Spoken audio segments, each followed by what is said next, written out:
வணக்கம், இது ஆர்த்தி கஃபே. இன்னைக்கு நம்ம என்ன பார்க்க போறோம் அப்படின்னா, சூடான சுவையான மிருதுவான இட்லிக்கு நாட்டு கொத்தமல்லி சட்னி சுவையா எப்படி அரைக்கிறது அப்படின்னு பார்க்க போறோம். ஸோ நாட்டு கொத்தமல்லி நியர்லி ஒரு அரைக்கட்டு, அதாவது கைப்பிடி அளவுக்கு பாத்தீங்க அப்படின்னா ஒரு 3 கைப்பிடி அளவுக்கு ஆஞ்சு சுத்தம் பண்ணி எடுத்து வச்சிருக்கேன்.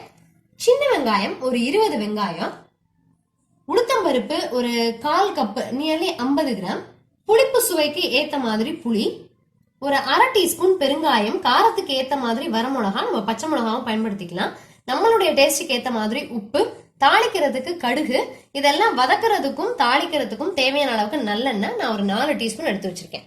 இப்ப நம்ம என்ன பண்ணிடலாம், வானொலியில இந்த வதக்க வேண்டிய பொருள் எல்லாம் முதல்ல வதக்குவோம். பருப்பு மிளகாய நல்லா கோல்டனா வறுத்து வச்சாச்சு. சின்ன வெங்காயத்தை வதக்கிட்டு இருக்கேன்.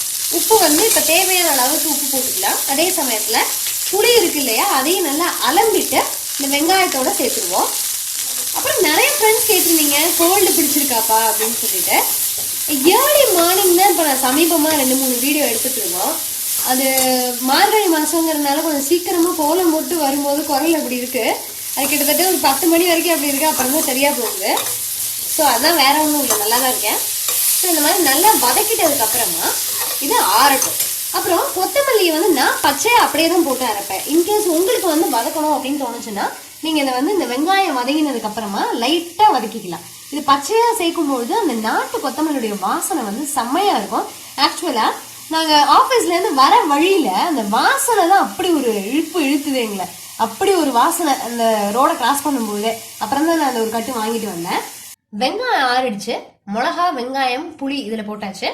இது ஒரு ஓட்டிட்டு அதுக்கப்புறமா நம்ம கொத்தமல்லியையும் சேர்த்து நல்லா ஓரளவுக்கு 1/4 பதத்துக்கு அரைச்சிடலாம். அந்த 1/4 பதத்துக்கு அரைச்சதுக்கு அப்புறமா இந்த பருப்பை சேர்த்தும் ஒரு ஓட்டணும் அப்படின்னா இது நல்லா மசிஞ்சிடும். பருப்பு கொஞ்சம் கொரக்கொரப்பா இருக்கும். அதுதான் நமக்கு டேஸ்ட் சூப்பரா இருக்கும், ஃபென்டாஸ்டிக்கா இருக்கும். ஸோ வெங்காயம் புளி மிளகா கொத்தமல்லியை அரைச்சிட்டு பார்க்கலாம்.